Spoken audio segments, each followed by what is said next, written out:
Muy buenas tardes a todos. Reciban un cordial saludo. Eh, Les rogamos, vamos a iniciar la lección. Por favor, aquellos que tienen los micrófonos abiertos, cerrarlos. Vamos a iniciar la lección del día de hoy. Hoy tenemos un poquito menos de perdón, sí. Gracias, gracias Andrea, sí. Muy buenas tardes a todos. Tenía el micrófono apagado. Gracias. Espero que se encuentren bien. Hoy tenemos un poquito menos de auditorio, dado que en Costa Rica y en Centroamérica es un día feriado. Vamos a iniciar la clase del día de hoy. Entonces, bueno, en este momento, por favor, igual que siempre, si tienen preguntas, pueden hacerlas vía el chat o a través del micrófono. Entonces, vamos a iniciar. Habrán notado que hoy tenemos una nueva interfaz del Cisco Webex que presenta un poquito diferente las cosas.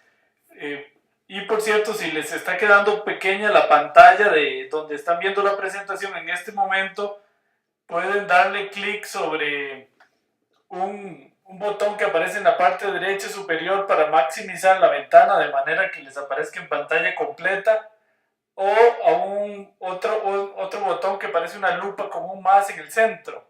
A ese le pueden dar clic para que la presentación se vea un poquito más grande. Bueno, muy bien. Entonces, vamos a iniciar la presentación del día de hoy con los métodos de consenso y los métodos de potenciación. Vamos a ver por acá, dice, alguien tiene problemas con el audio. Sí, los demás, favor, si me confirman si están escuchando. Ok, muy bien. Sí. Ok, gracias Alexis. Sí, entonces...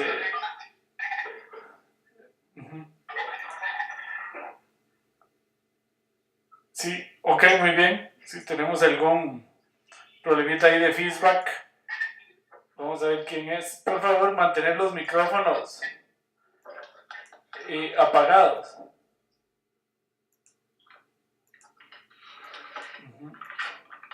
Ya iniciamos. Perdón que tenemos un problemita aquí de sonido.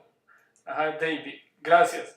Sí, por favor, mantener los micrófonos apagados, excepto si van a hacer alguna pregunta. Bueno, muy bien. Entonces vamos a iniciar la lección del día de hoy. Vamos a ver por acá alguien que me dice que no está escuchando. Los demás, Carlos, Aguilar, todos me confirman que sí escuchan. Entonces, pareciera ser un problema de alguien que me dice acá que no puede escuchar. Voy a escribirle aquí, perdón.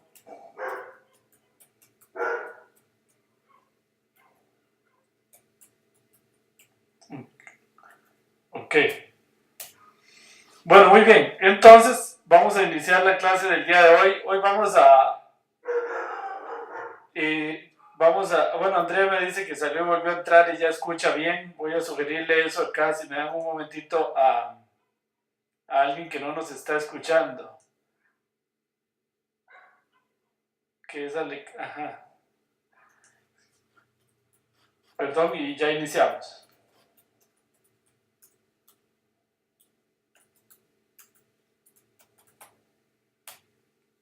Ok, muy bien. Bueno, entonces, remediados todos los problemas técnicos, entonces espero que se encuentre muy bien. Hoy vamos a hablar de los métodos de consenso y los métodos de potenciación.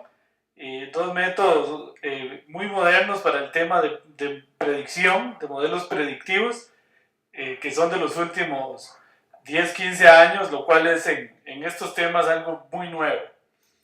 Son de los métodos que en la práctica han demostrado ser sumamente efectivos para la predicción. Entonces, vamos a iniciar. Igual que en los métodos de las semanas anteriores, vamos a tener, como ya les he explicado, pues la tabla de aprendizaje, en donde vamos a generar el modelo. Hoy en día vamos a generar métodos de consenso y métodos de potenciación. Estos son los algoritmos que vamos a usar. Se genera el modelo, se aplica en la tabla de testing para evaluar la calidad del modelo y así sucesivamente hasta que el modelo quede bien calibrado, se aplica sobre individuos nuevos. El tema de calibrar no lo estamos viendo tanto en este curso porque lo vamos a ver en un curso especial que hay para el tema de calibrar modelos y seleccionar los mejores modelos dado un juego de datos. Muy bien, entonces igual que siempre vamos a tener la tabla de aprendizaje con una variable a predecir, una variable discriminante, una tabla de testing y vamos a tener nuevos individuos.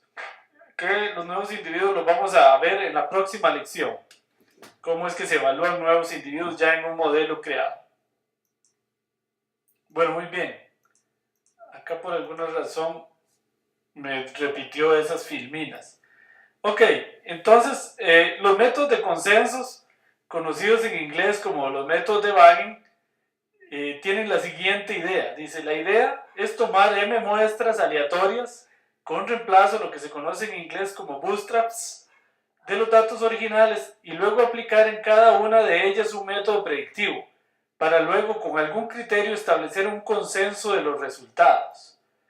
Esto es muy importante, establecer un consenso. Ahora vamos a ver qué quiere decir esto del consenso. El consenso podría ser un promedio ponderado, o podría ser el criterio de la mayor cantidad de votos, lo que se conoce en inglés como el majority vote. Ya les voy a explicar esto mejor en la siguiente filmina con un gráfico. La idea de los métodos de consenso es relativamente sencilla. Uno tiene acá los datos de entrenamiento. Denme acá para subrayarles. Sí, los datos de entrenamiento, perdón. Acá, los datos originales. Entonces acá están los datos originales de entrenamiento, la tabla de training. La idea es que sobre esta tabla vamos a tomar, digamos en este caso, T bootstraps, T muestras aleatorias de acá. ¿Qué significa eso? Que yo tomo de la muestra original, por ejemplo, 50 muestras con reemplazo. Esto quiere decir que saco datos y los datos podrían repetirse. Entonces, a cada una de estas submuestras, por decirles de alguna manera, de la muestra original, le aplico un método para predecir. Por ejemplo, podría ser un árbol de decisión, una máquina vectorial de soporte, una red neuronal, otro árbol de decisión. Y al final, ¿cómo clasifico un individuo? La manera más simple es establecer la siguiente idea: el que obtenga mayor votos. ¿Qué quiere decir esa mayor cantidad de votos? Por ejemplo, si estoy tratando de predecir si la transacción es fraude, entonces si la mayoría de estos métodos que apliqué me la predijeron como fraude, yo la asigno como fraude. Y si no, la asigno como no fraude. Simple y sencillamente es una idea bastante intuitiva. Repito, construimos n muestras al azar de la muestra original. Eso sí, bootstraps, o sea que hay reemplazo, o sea que los individuos se pueden repetir. Estas muestras originales, eso hace que todas sean distintas. En cada una de ellas aplico un método o técnica para predecir y construyo un modelo. Con este modelo construido, por ejemplo, aquí una máquina vectorial de soporte, aquí un árbol, aquí podría ser una red neuronal, aquí podría ser otro árbol. Entonces yo predigo un individuo que va entrando, un cierto individuo, digamos, un nuevo individuo, llamémosle X. A este nuevo individuo yo le aplico el método que salió de cada uno de estos. Y luego cuento. Si por ejemplo me dijo es fraude, y me dijo no es fraude, entonces yo a este individuo lo asigno como fraude, porque la mayoría lo clasificó como fraude, utilizando el criterio del que obtiene mayor cantidad de votos. Se podría usar un promedio ponderado. Hay muchas maneras de establecer el consenso. El más utilizado es el de la mayoría de votos. Esa es la manera en cómo usualmente se combinan los clasificadores. Y esa es la salida. Es una combinación de la aplicación de muchos métodos. Claro que esto evidentemente es muy potente, pero también es caro computacionalmente. Bueno, entonces, luego de aplicar esa idea, dice cada muestra de arranque o bootstrap tiene el mismo tamaño que los datos originales. Eso es importante. Debido a que el muestreo se realiza con reemplazo, algunos individuos pueden aparecer varias veces en el mismo conjunto de entrenamiento, mientras que otros no podrían aparecer.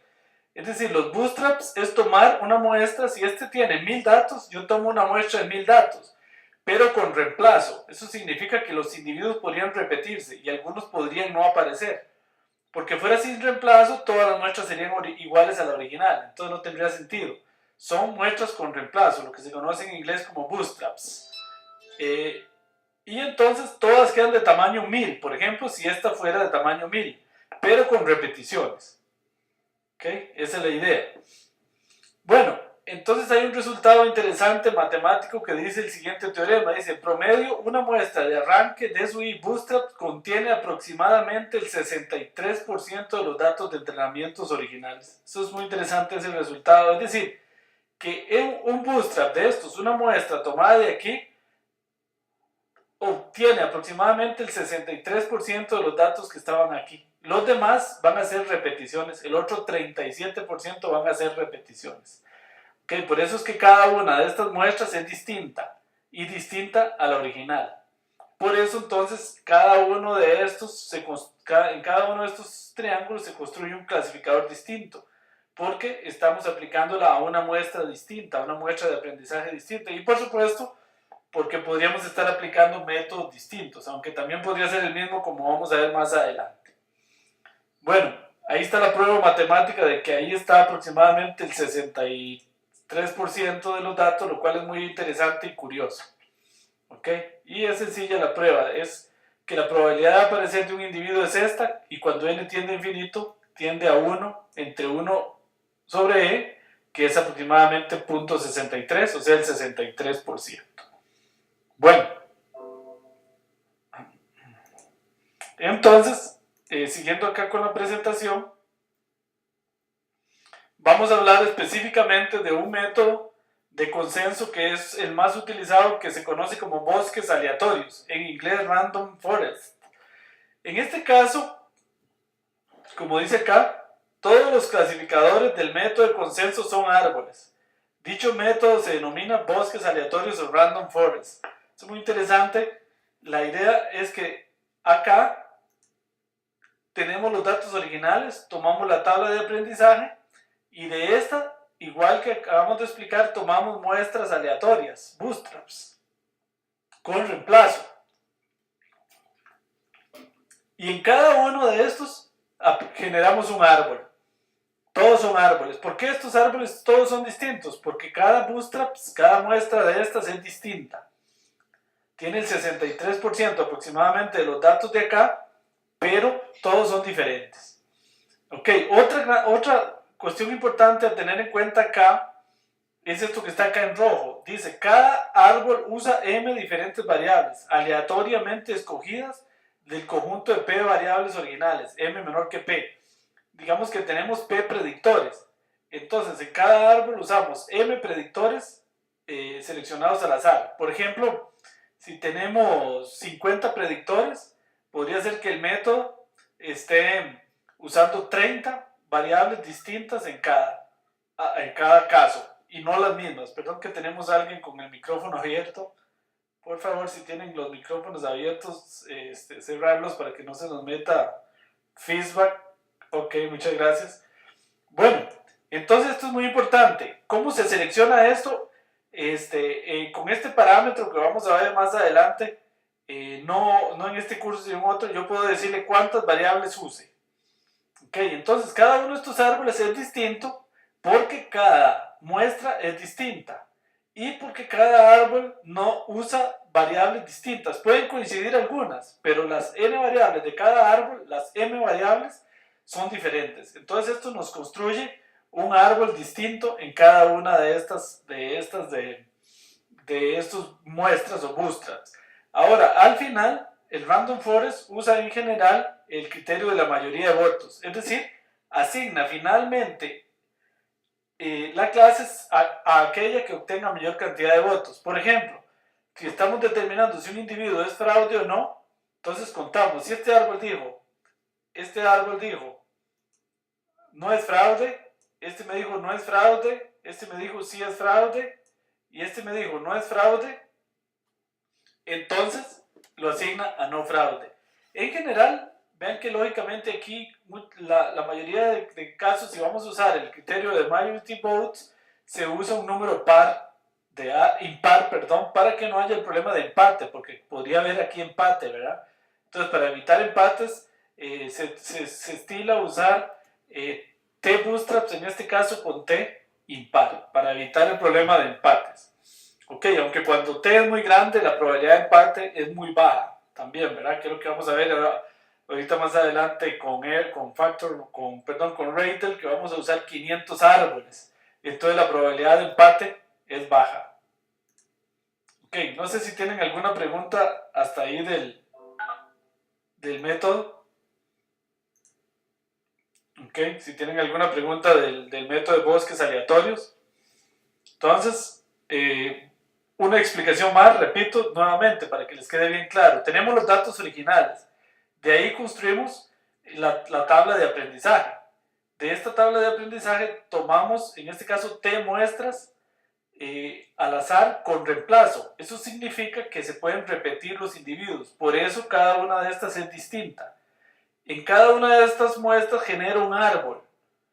Ahora, todos estos árboles son distintos por dos razones. Porque los bootstraps son distintos, las muestras son distintas, y porque en cada árbol vamos a usar un conjunto diferente de variables, un subconjunto del conjunto total de variables predictoras. Entonces, todos son distintos. Y al final, el clasificador consenso que usa generalmente los bosques aleatorios es el criterio del que tenga más votos. Yo asigno el individuo a aquella clase que la mayoría de los árboles me lo hayan asignado. ¿Ok? Entonces así asigno. Ok, muy bien. Bueno, entonces vamos a ir a ver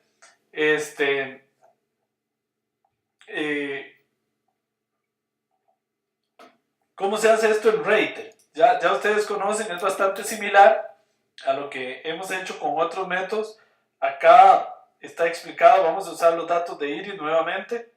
Acá está explicado en detalle cómo se hace. Vamos a usar bosques aleatorios y vamos a irlo a ver directamente en el árbol. Bueno, vamos, aquí está explicado en detalle y vamos a ir a verlo en Reitel. Ok, aquí tenemos Reitel. Entonces vamos a cargar la tabla de datos Iris. Recuerden que el separador es punto y coma y punto. Le damos a ejecutar. Asignamos la partición 30, 70, 030. Ok, ejecutar como lo hemos hecho en otras ocasiones. Me doy a la pestaña modelo y en modelo voy a escoger bosques aleatorios. Ok, acá está el bosque aleatorio. Ok, acá dice que el número de árboles por defecto que usa es de 500. Y el número de variables que tomará en cuenta para cualquier momento de decidir es 2. Ven, aquí está diciendo que para cada árbol, dice el número de variables que se tomará en cuenta en cualquier momento al decidir cómo dividir el conjunto de datos para la clasificación. El predeterminado es la raíz cuadrada del número de variables. El modelo no suele ser muy sensible a este valor. En general, ¿qué quiere decir esto? Por ejemplo, si un conjunto de datos tiene 25 variables, ella por defecto usa aquí raíz de 25, o sea 5 variables en cada uno de los 500 árboles. Es lo que les explicaba antes, el número de variables que yo quiero usar. Acá, ¿por qué está dando un 2? Porque recuerden que los datos de Iris tienen solo 4 variables. Entonces, la raíz de 4 es 2, y entonces vamos a usar en cada uno de los árboles solo 2 de las 4 variables. ¿Cuáles variables? 2 tomadas al azar de las 4 variables. Entonces lo podemos dejar así, uno lo puede aumentar aquí a 3. No tiene sentido con 1, lógicamente, sería demasiado poco. Pongámosle 3 variables. Yo puedo especificar el tamaño de los bootstraps aquí, y si no, se lo dejo a que él lo calcule. Okay, entonces mejor lo dejamos que él calcule el tamaño de cada uno de los bootstraps que va a usar en estos 500 árboles que va a construir. En este momento, entonces, cuando le doy a ejecutar, en el fondo va a construir 500 árboles a partir de tablas de training tomadas de la tabla de training, valga la redundancia o la aclaración. Entonces acá le doy a ejecutar, ahí ven, en ese momento construyó 500 árboles, lo cual lo hizo bastante rápido. En este caso uso un paquete que se llama Random Forest, que después vamos a trabajar, que fue creado en la Universidad de Stanford. Entonces, ahí están los árboles construidos. Una vez generado el árbol, me voy a la pestaña, como siempre, evaluar. Yo puedo aquí, por cierto, ver reglas. Estas reglas, aquí me las tiró. Son una especie de consenso de las reglas que generan los 500 árboles. No tenemos detalle en este curso no tenemos tiempo, perdón, para evaluar en detalle esta idea. Pero acá son unas reglas que él construye con base en las reglas que me genera cada uno de los 500 árboles. Ajá, por ejemplo, aquí me da reglas a partir del pétalo, del largo, etc. Bueno, esas son las reglas que me da Random Forest, ahí están. Me puedo ir a la pestaña de evaluar y le voy a decir que me haga la matriz de confusión con bosques aleatorios, que aquí me queda seleccionado por defecto. Le doy a ejecutar y ahí obtengo una clasificación casi perfecta. Solo falló en las 17 setosas, las clasificó bien. De las 15 versicolor clasificó 13 bien y solamente 2 mal.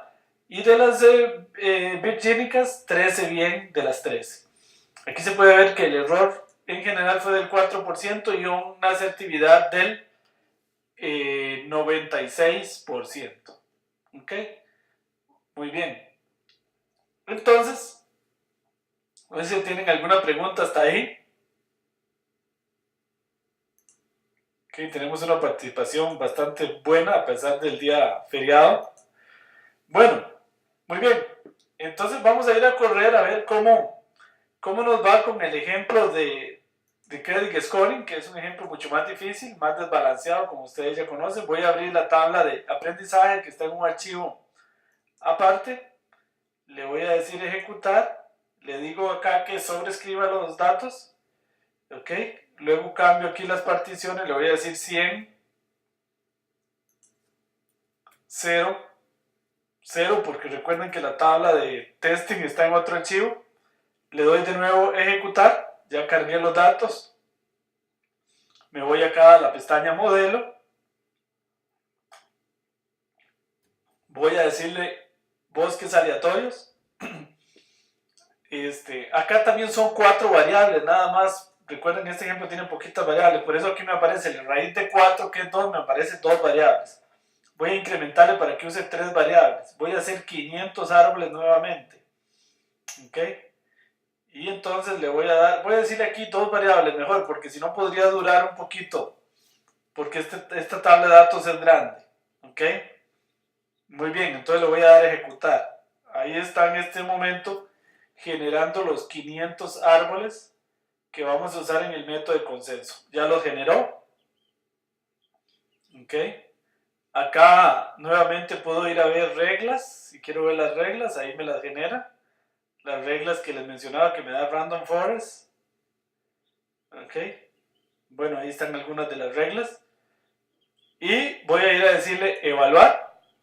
Entonces abro un archivo, el archivo donde está la tabla de testing. Acá está mi archivo. Ok, muy bien. Listo, le doy a ejecutar. Y ahí está, vean. Predijo bastante bien un error general del 4%, o sea que la predicción está del 96%, lo cual es bastante bueno. En los no, me está prediciendo 245 bien de 345, lo cual es bastante bueno, es decir, 245, como están viendo ahí en la calculadora, dividido entre 345, un 71% de acierto en los no, lo cual es bastante bueno en este problema. Y en los sí, la predicción es muy buenísima, ¿verdad? 2137 bien predichos y 18 mal. Es decir, aquí de cada 14 predice 10 bien en el no, y de cada 86, 85 bien. Entonces la predicción es bastante buena. Ok, otra cosa que puedo hacer acá, en este caso que es binario, puedo ir a hacer la curva ROC, como ya hicimos en otros. Ahí está calculando la curva ROC. Vamos a ver si me quedó acá atrás. Ahí está la curva ROC para Random Forest. Ok, muy bien. Ok, muy bien. Bueno, entonces si tienen alguna pregunta, con mucho gusto. Ok, bueno. Entonces el área bajo la curva fue del 92%, lo cual nos indica también que el método funcionó bastante bien. Bueno, vamos a ir a hablar ahora sobre los métodos de potenciación. Los métodos de potenciación fueron propuestos por estos dos señores que están en pantalla, el profesor Jerry Friedman, profesor de la Universidad de Stanford y padre de los árboles de decisión, y el profesor Brainman de la Universidad de Berkeley. Ambos son los padres de los árboles de decisión y los padres de los métodos de potenciación, y también de los amplios contribuyentes en los métodos de Random Forest. Aquí vemos una frase que dijo el profesor Brainman en 1996, refiriéndose a los métodos de potenciación. Dice: "Best of the shelf classifier in the world", más o menos como uno de los mejores clasificadores que él ha conocido en el mundo. Él considera que el mejor método de clasificación, y así lo expresa, es los métodos de potenciación, superando por mucho métodos como las redes neuronales, a los árboles de decisión mismos, a las máquinas vectoriales, a las máquinas de soporte vectorial, etc. Ahora, no existe un método que sea mejor siempre. Hay que tener eso claro. Los métodos, un método puede ser muy bueno en unos datos, pero muy malo en otro juego de datos. Todo depende de la configuración que tengan esos datos. Entonces, no se puede decir que uno basta estudiar potenciación y ya no estudiamos nada más. No, porque hay juegos de datos en los que métodos tan malos como los métodos bayesianos, por ejemplo, funcionan mejor. Todo depende un poco de cómo están configurados los datos. Aquí estamos viendo un gráfico de una configuración y de cómo funciona el Random Forest en estos datos. ¿Okay? Para separar los rojos de los azules. ¿Okay? Aquí, por ejemplo, una regresión lineal sería pésima, pero los Random Forest son muy, muy, muy buenos. Después vamos a aprender en otro curso más adelante cómo hacer estos gráficos de clasificación, pero esto solo se puede hacer desde la consola de R, no lo podemos hacer desde Ratel. Entonces vamos a aprender cómo hacer esos gráficos donde uno pueda ver en 2 dimensiones cómo quedó la clasificación, cómo quedó la separación. Bueno, muy bien. Entonces, los métodos de potenciación se basan en la siguiente idea. Dice: la idea es tomar una muestra aleatoria de los datos originales, es decir, la tabla de training o de aprendizaje, y aplicar sobre esta un método clasificatorio, por ejemplo, un árbol de decisión. Luego, aumentar el peso, potenciar a los individuos mal clasificados para que en la siguiente aplicación del método clasificatorio se enfoque más en estos individuos. Es decir, se enfoque más en los individuos mal clasificados, mejorando su clasificación y así sucesivamente. El método de Random Forest solo tiene una limitación muy importante, y es que solo funciona para problemas binarios. Esa es una limitación muy grande, es decir, para paquetes, para problemas con dos clases, fraude, no fraude, buen pagador, no buen pagador. No funciona entonces, por ejemplo, para el caso de la tabla Iris, que tiene 3 clases, todas las virgínicas y las versicolor, entonces no funciona. Por lo menos en el paquete original que vamos a usar en este curso, que es el paquete que creó el profesor Friedman. Hay otros paquetes japoneses que permiten hacer esto para más clases, pero nunca he probado la efectividad de esos paquetes y no vienen incluidos en Ratel, solo podrían usarse desde la consola de R. Ok, muy bien. Bueno, les voy a explicar la idea en este gráfico. Aquí se toma la tabla de entrenamiento, la tabla original, de ahí se divide en dos, entrenamiento y testings. Y en la tabla de entrenamiento, ¿qué es lo que se hace? De esa misma tabla, se toma una tabla inicial donde todos los pesos son iguales. Inicialmente aquí en la roja, todos los pesos son iguales, es decir, todos los individuos tienen la misma posibilidad de salir en la muestra, en la siguiente muestra. Ahora, aquí entonces ya está la primera muestra y de aquí sacamos otra muestra. Pero aquí se cambian los pesos, es decir, aquellos individuos que no clasificó bien este primer clasificador que le llamamos G1, que se aplicó sobre esta tabla, digamos que aquí aplicamos un árbol de decisión que se llama G1. Entonces, aquellos individuos que G1 no clasificó bien, yo les aumento el peso. ¿Qué quiere decir el peso? Que aumenta la probabilidad de que en la siguiente iteración salgan seleccionados, para que el clasificador aumente la probabilidad de cambiarlos de clase y clasificarlos bien. Y así sucesivamente. Digamos, aquí puedo aplicar una máquina vectorial de soporte y aquellos individuos que quedan mal clasificados les cambio de nuevo el peso. Y así sucesivamente voy generando M modelos predictivos, donde en cada modelo de estos yo le voy potenciando, por eso se llama método de potenciación, la posibilidad de que el método lo analice y por lo tanto cambie la clase a la que él fue asignado inicialmente. Y al final, el clasificador final es también un consenso, acá está, un consenso o un promedio ponderado podría ser, o un consenso de todos estos métodos generados acá. ¿Ok? Ese es el clasificador final, generalmente un promedio ponderado, que ahora vamos a ver cómo se puede calcular.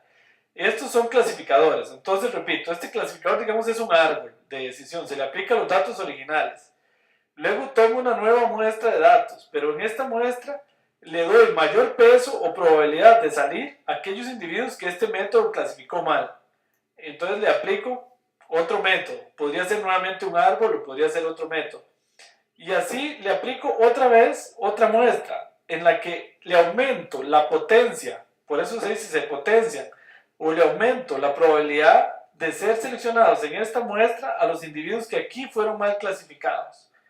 Y a ese le aplico otro método. Y así sucesivamente genero M métodos predictivos sobre M muestras. Todas eso sí tomadas de la misma que originalmente se tomó. Aquí solo se toma una originalmente. A diferencia de los métodos de consenso, donde yo tomaba de la original T muestras. Acá no, acá solo se toma una y esa muestra la voy potenciando. Por eso se llaman los métodos de potenciación. ¿Ok? Bueno, entonces dice, voy a leer aquí la explicación que les acabo de decir, pero la voy a leer nuevamente. Al inicio el algoritmo de potenciación utiliza los mismos pesos, 1 entre n, en todos los individuos para determinar la distribución de muestreo de la muestra de entrenamiento. Es decir, todos los individuos tienen la misma probabilidad de ser elegidos. A continuación, un clasificador se aplica en la muestra de entrenamiento y se utiliza para clasificar todos los datos originales. Ok, clasifica todos los datos originales. Luego, los pesos de los individuos de entrenamiento se actualizan para impulsarlos en la siguiente ejecución de clasificador. Así, los individuos que se clasificaron incorrectamente tendrán un incremento en sus pesos, mientras que aquellos que se clasificaron correctamente tendrán una disminución en su peso. ¿Para qué? Para aumentar la probabilidad de ser seleccionados. ¿Ok? Entonces, los individuos mal clasificados se les aumenta el peso y los bien clasificados se les disminuye. Esto obliga en las iteraciones posteriores al clasificador a concentrarse en los individuos más difíciles de clasificar, es decir, aquellos que repetidamente se han venido asignando asignando mal. Ok, entonces el algoritmo más popular en esto se conoce como el ADA-Bus M1, propuesto por los profesores Braidman y Friedman. En general dice lo siguiente: inicialice los pesos de los individuos en 1 entre n, todos con el mismo peso. Luego dice para m igual 1 hasta m, construya m mayúscula clasificador. Dice feed a classifier G sub m, quiere decir entrene un clasificador G sub m con los pesos inicialmente todos iguales. Luego calcula el error, que es un promedio, un conteo, un promedio ponderado de dónde se equivocó el método. Esto fue donde el dato verdadero y el clasificador no coinciden. Entonces es un conteo, un promedio ponderado de todos los individuos mal clasificados. Luego calcula alfa como el logaritmo de 1 menos el error dividido entre ese error que acabo de clasificar. Y luego el peso W de un individuo lo actualiza así, W por la exponencial de alfa sub m por I. Esta es la indicatriz de Y sub I distinto G sub m de XI. No se preocupen por esta matemática. No es, lo único que esto dice es que esto es, si son distintos, esto da 0. Entonces, E a la 0 daría 1. Entonces el peso W queda igual.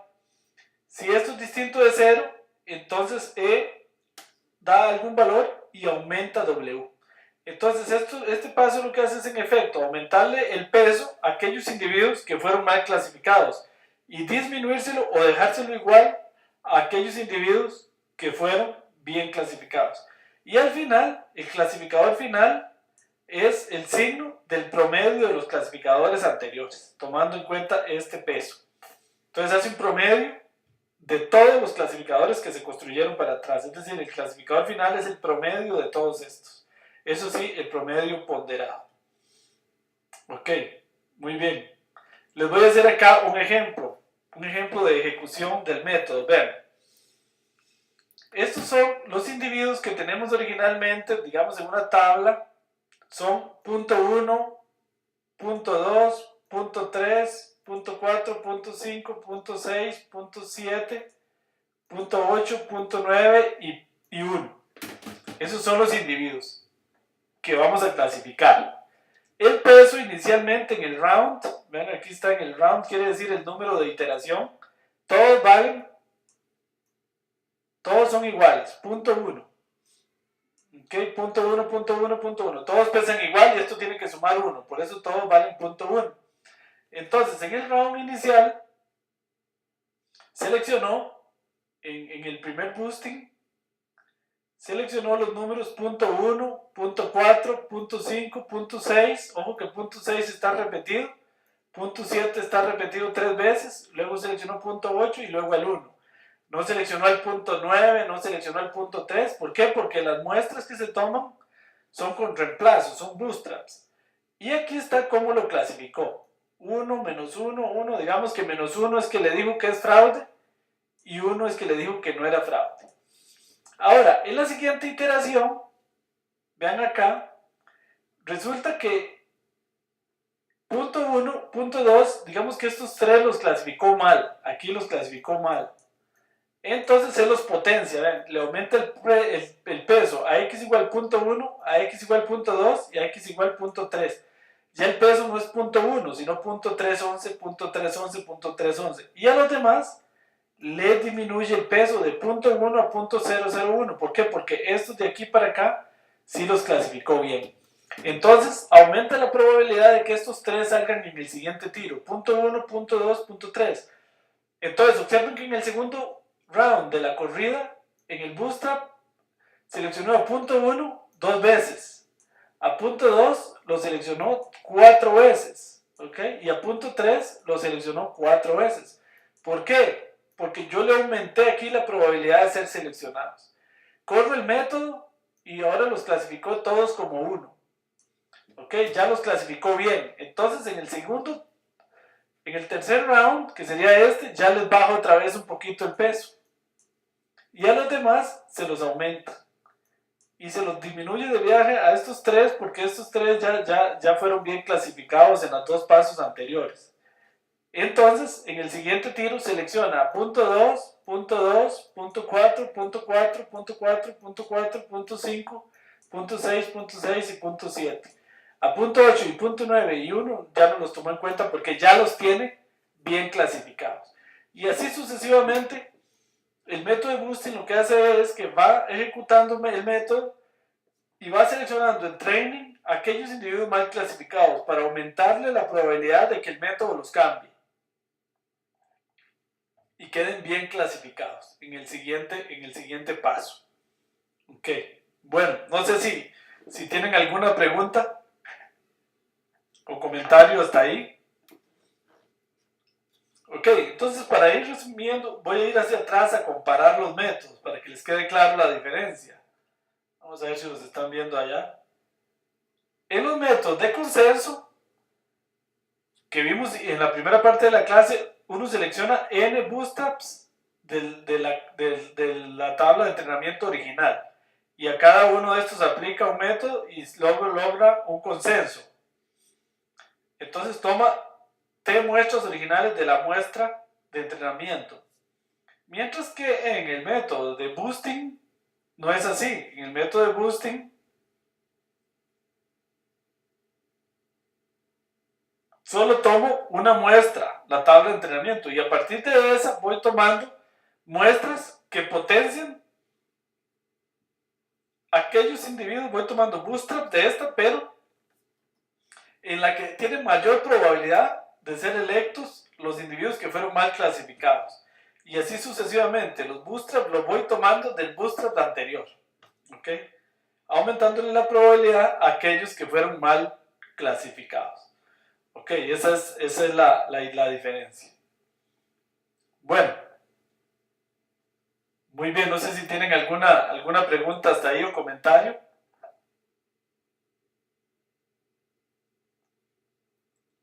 Ok, bueno, muy bien. Entonces, vamos a ir a ver, voy a ver acá en el chat, a ver si tengo algún comentario. Me parece que hace rato tengo preguntas, pero no las estaba viendo. Perdón, voy a contestar un par de preguntas que no había visto. Dice, ¿tiene ventaja este método cuando son muchas variables con respecto a los árboles de decisión? Sí. Estos métodos, en general ambos, tienen muchas ventajas. Cuando hay muchas variables, funcionan todavía mucho mejor. Es decir, son especialmente buenos cuando hay muchas variables. ¿Ok? Dice, en caso de esa probabilidad es condicional, ya que se busca que se clasifique a los nuevos individuos en un segundo modelo. Sí, esa probabilidad es una probabilidad condicional, sí podría decirse que sí. En realidad es la probabilidad de ser electo en el bootstrap. Esa es la que se cambia. Entonces sí es una probabilidad condicional. ¿Condicionada a qué? A que fue mal o bien seleccionado. Tienes razón, muy buena observación. Ok, muy buena pregunta, David. Buenas preguntas. Ok, vamos a ver. Ok, bueno, no tengo más preguntas, perdón. Que hoy estamos estrenando interfaz acá y no vi que me avisara que me estaban haciendo preguntas. Normalmente hay una ventanita que me avisa cuando tengo algo en el chat y hoy no las vi hasta en este momento que fui y lo abrí específicamente, pues ya me extrañaba que no tuviera preguntas. Bueno, entonces disculpas ahí del caso. Vamos a ir a ver en Ratel el ejemplo de scoring. ¿Por qué el ejemplo de scoring? Porque el ejemplo de las flores de iris no se puede correr con boosting. ¿Por qué? Porque tienen más de dos clases. Recuerden que boosting solo funciona cuando hay dos clases. En este ejemplo sí tenemos dos clases, buen pagador o mal pagador. Ok, ahora, la mayoría de los problemas, muchos de los problemas que uno enfrenta son binarios, es decir, con dos clases. Bueno, entonces vamos a ir, aquí viene explicado en detalle cómo se hace y vamos a ir a hacerlo en Ratel directamente. Ok, vamos a hacerlo en Ratel. Bueno, ya tengo aquí los datos, ¿verdad? Ya los tenía cargados del ejemplo anterior. Entonces voy a irme directamente a modelo y voy a escoger aquí potenciar. ¿Ok? Potenciar. Entonces tiene varios parámetros. Este número de árboles, dice el número de árboles que a construir, por lo general 500 es el predeterminado, está bien, y el modelo que resulta es bastante insensible a estos cambios. Ese es el número de árboles que va a construir, es decir, en el gráfico que vimos acá, eso significa que esto significa que este M es 50, es decir, voy a construir 50 árboles. Por cierto, los métodos de potenciación que trae Ratel todos los métodos que aplica aquí, G1, G2, G3, hasta Gm son árboles. Todos son árboles. Igual en Random Forest, todos son árboles.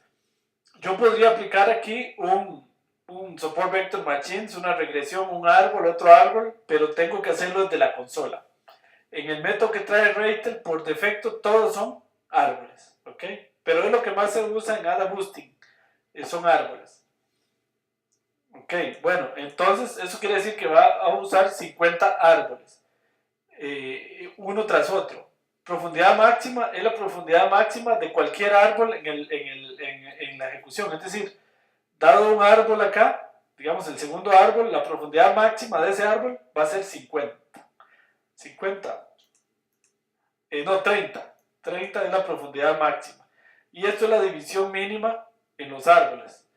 ¿Ok? Y un par de parámetros que no vamos a tocar por ahora, que son la complejidad y el value, que vamos a ver después, más adelante. Vamos a ver por acá, me parece que tengo una pregunta. Me dicen, si, ahora sí lo voy a pasar, dice, en estos métodos no es garantizado que se use el 100% de los datos. No es garantizado, puede ser que no se use el 100% de los datos. Especialmente en potenciación, la muestra podría ser más pequeña que en Random Forest. No, en potenciación, pues la muestra inicial igual tiene un 63% de probabilidad de ser seleccionado un individuo igual que en Random Forest, porque eso es una propiedad del Bootstraps, que es independiente del método. Entonces, todo individuo tiene una probabilidad del 63% de ser seleccionado. Ok, muy buenas preguntas. ¿Qué fue lo que me hizo Andrea? Muy buenas preguntas. Bueno, vamos a construir el modelo acá con los parámetros determinados. A priori, le voy a dar a ejecutar y ahí está corriendo el método de Random Forest. ¿Qué corre? Como están viendo ustedes acá, el algoritmo ADA Boosting. Acá dice un paquete que se llama ADA que corre ADA Boosting.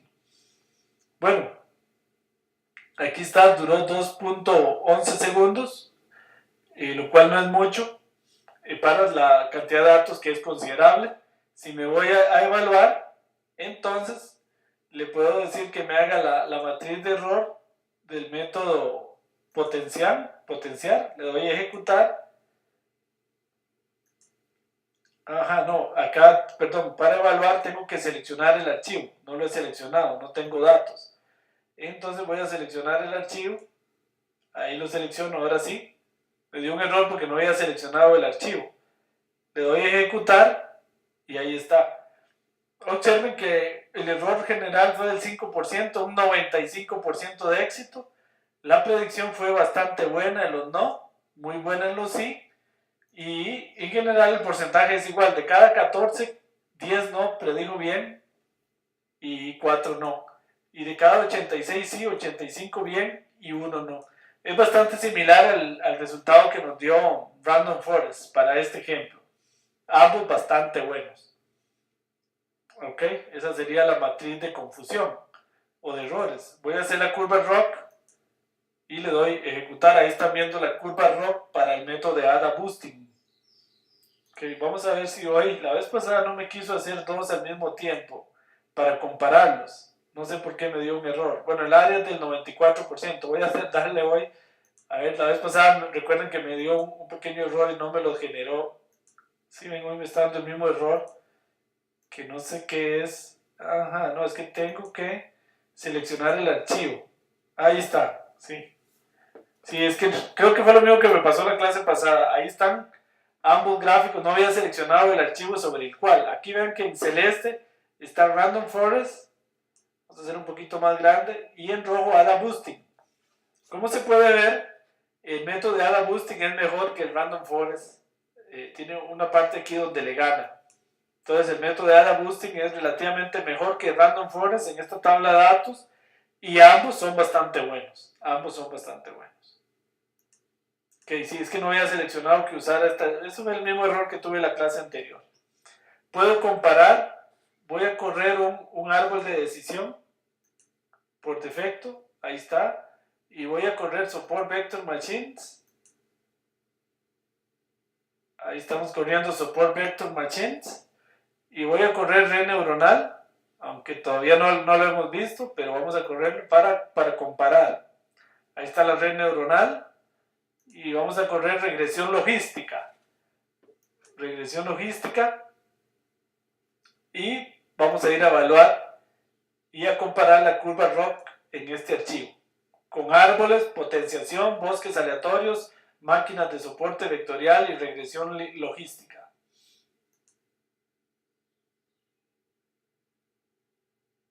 Ok, aquí está mi curva ROC. Ok, vean qué interesante. Ahí la tenemos, la curva ROC comparando todos los métodos. Podemos ver claramente acá en azul, este es GLM, que es regresión logística, es el más malo de todos los métodos. El mejor es Random Forest y ADA Boosting. Ven, el mejor es ADA Boosting, que es este que está como en un amarillo, que es este que está acá. Luego le sigue hacia abajo este que está en morado, que es NNet, que son las redes neuronales. El morado. Luego le sigue el verde, que es Random Forest. Entonces tenemos ADA Boosting, redes neuronales, Random Forest y en rojo, árboles de decisión. Y en celeste acá son las máquinas de soporte vectorial, que no les va tan bien en este problema. Ok, entonces esto es un buen criterio para comparar métodos en una tabla de datos. Luego vamos a trabajar mucho más en esto en el curso de calibración y selección de modelos. Se dedica especialmente a eso, a calibrar los modelos y luego ponerlos a competir. ¿Para qué? Para seleccionar, por eso se llama calibración y selección de modelos. Calibramos el modelo, luego los ponemos a competir y seleccionamos cuál es el mejor modelo dado a un juego de datos. Eso sí, todos calibrados para que todos estén en su mejor versión, digamos. Bueno, muy bien. No sé si tienen alguna pregunta. Si tienen alguna pregunta hasta ahí. Ok. Entonces vamos a ir a ver el chat, a ver si tengo alguna pregunta que no haya visto. No. Bueno, muy bien. Entonces, como siempre, quería decirles, por cierto, que la tarea de esta semana no la hemos revisado debido a que estuvimos toda la semana pasada en Panamá, en la conferencia latinoamericana de banca, dando algunas conferencias sobre estos temas. Entonces no tuvimos tiempo. En hoy o mañana les vamos a estar ya enviando la calificación de la tarea de esta semana, de la semana pasada y de esta semana. Y como siempre, la tarea de hoy queda para de hoy en 8 días. Ok. Bueno, entonces no sé si tienen alguna pregunta, algún comentario. Si no, entonces un gusto haberlos visto el día de hoy. Y entonces nos vemos desde hoy en 8 días, igual a las 3 de la tarde, hora de Costa Rica. Y un gusto haberlos visto. Nos vemos dentro de 8 días. Muchas gracias. Hasta luego. Buenas tardes a todos. Nos vemos.